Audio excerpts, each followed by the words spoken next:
Hello, this is AstrologerCoach Sonja Francis. Today we're going to be talking about the upcoming full moon in 7 degrees of Virgo on February 25th at 3:26 p.m. on the East Coast in the US and 12:26 p.m. on the West Coast in the US. And this full moon is very much about finding an inner balance or a balance between you and another person. So it might have to do with a relationship. And it's about bringing something into our awareness that was unconscious before. So it's kind of like bringing light to something that was dark. So with the moon in Virgo, it's very much about, the rational mind. It's about practical understanding of something, being able to implement something that's practical, something we've learned from a mistake that we can now change and improve and make better. Virgo is very much about discernment, and it has to do with the mind. It has to do with the head, and it's opposing a stellium in Pisces. There is 5 planets in Pisces right now: Neptune, the Sun, Chiron, Mars, and Mercury, which is retrograde right now, which is the ruler of Virgo and of Gemini. So so actually the ruler of the full moon is in Pisces on the other side of Virgo.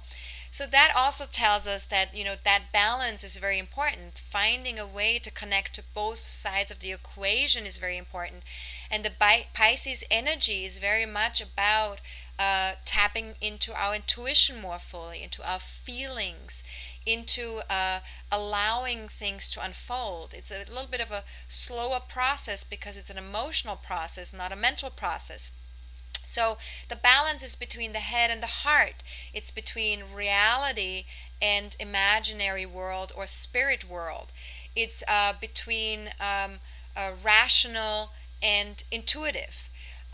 So when we're able to tap into these intuitive places more fully, into these imaginary places more fully, then we can really tap more into our divine feminine, which is the connection between Pisces and Virgo.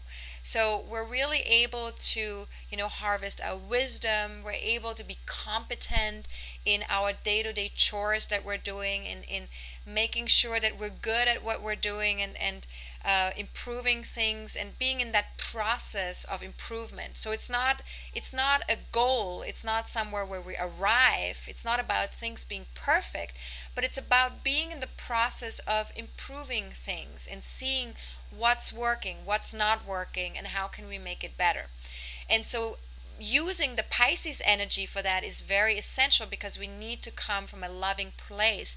We need to come from a compassionate place, from a place of openness and understanding that everything is interconnected, that everything is energy, and that we can only make improvements in a way that serve us when we keep an open mind, when we keep an open heart, when we bring compassion and love and forgiveness to the process.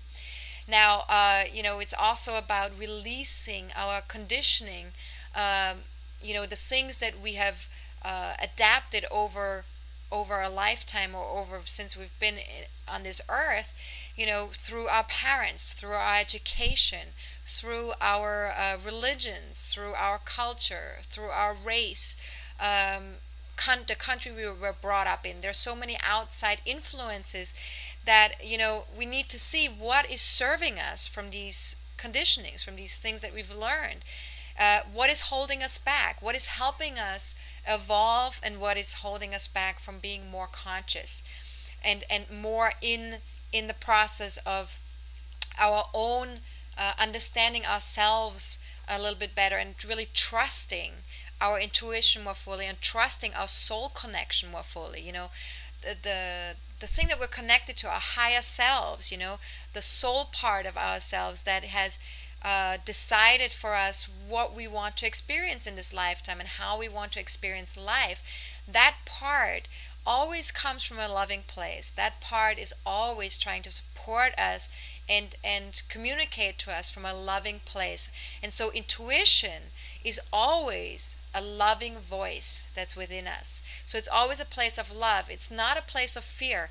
If we're hearing a fearful voice within us, it's most likely the voice of conditioning. It's the voice that comes from either a parent or from our cultural references, from a race reference or a religious reference. Those are places that are originated in fear, most likely. But if it's a loving voice that comes from love, it usually is connected to your soul, it's connected to your higher self, it's connected to the universe, because the universe is a loving universe. And so if we can understand that, and if we can really let go of all the things that are not connected to that loving, forgiving energy, we can evolve much quicker, we can move much faster into the next place, into a higher vibration. It really serves us. So paying attention to these things can be very powerful. And especially during the full moon with all the Pisces energy, pay attention to any insights that you have. Pay attention to any messages that are coming to you from the universe, from your intuition, from that loving place, from your higher self. Any inspiration that you might have, during the time of the full moon might be very powerful. Jupiter is making a square to the full moon and to Chiron, and so therefore we also need to question our most fundamental beliefs, because Jupiter has to do with beliefs. So we need to grow, we need to expand, we need to evolve, and we need to also look at what is truth. What is true, and is truth something that is relative? Is it something that's changeable? Are there many truths? Is there a possibility for truth to be something that's variable, that's not always fixed? And that can really help us too in connecting more to our heart and connecting more to other people in the world out there, because everyone has another view of what truth is. So finding a way to connect to our heart and to connect to other people in that loving way of understanding that there are many truths, that can be very helpful. And also, of course, flexibility is a big part of that too. Being able to remain flexible in the face of what we've been conditioned into, or what other people have been conditioned into.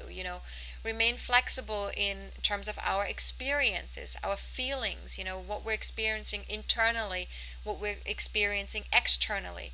Flexibility is really key, and allowing. Pisces is all about allowing. Allowing is really key.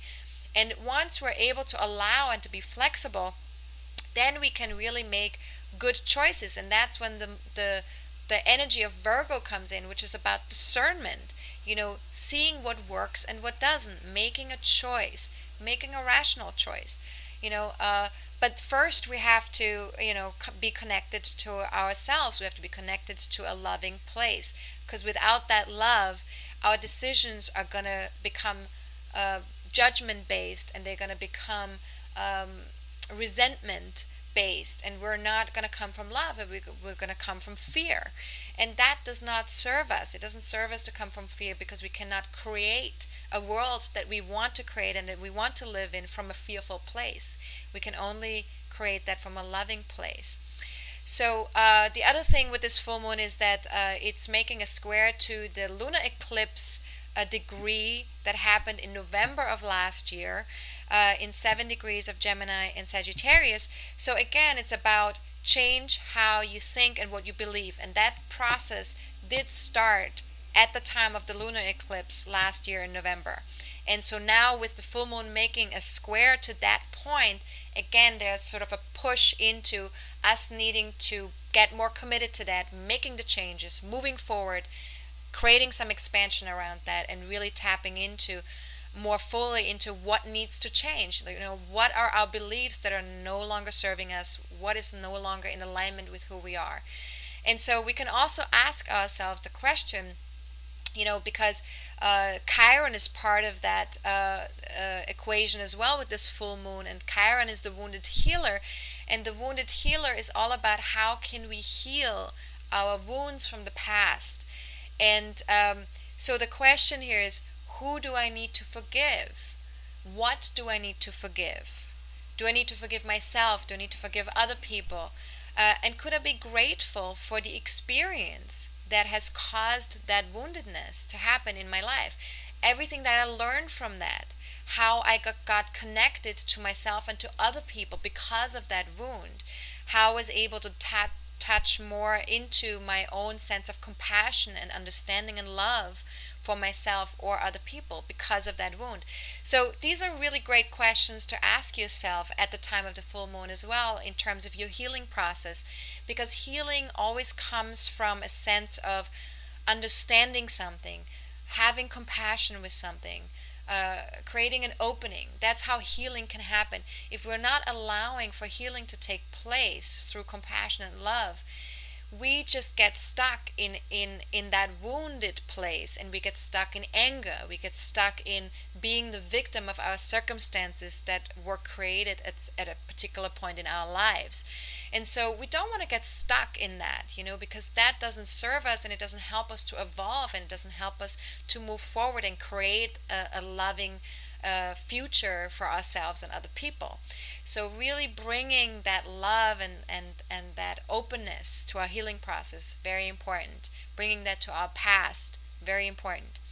So the other thing that's a part of this full moon is Saturn. Saturn is making a beautiful trine to the full moon and to all these planets in Pisces right now. And Saturn is retrograde right now as well. So we're needing to tap into our inner responsibility, into our inner adult, and come from integrity, and connect, through integrity and through responsibility, and making a deeper commitment with other people, and tapping into that feeling place, into that intuitive place. And so part of that Saturn retrograde is also, asking, do we need to, how can we take our passion more seriously, what we feel passionate about? Or how can we take our inner power more seriously, and acknowledge that inner power comes from love and comes from connecting to our soul connection more fully. So these things are all part of the Saturn connection to the full moon. And so if you have 4 to 10 degrees of Pisces, Virgo, Gemini, or Sagittarius, any personal planets or rising signs in those degrees, in the mutable signs, then this full moon is definitely going to be you're going to feel it more strongly, and you're going to have a stronger connection to it.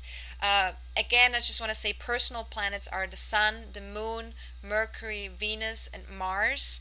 So these are personal planets. All the other planets are social planets or outer planets that operate on a different level.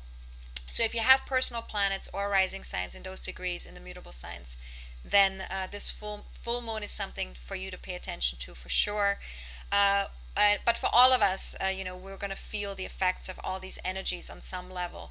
Then the last thing I just want to say about the full moon is that, because the Mercury is retrograde during the time of the full moon, there's definitely a sense of us needing to tap more internally into our thought processes and into our conditioning, and see what is really connected to us on an emotional level and on an intuitive level, and tapping into that divine feminine. And this year, like I also mentioned in my New Year video at the beginning of the year, it's definitely very much about the divine feminine. It's very much about tapping into our feelings, into our intuition.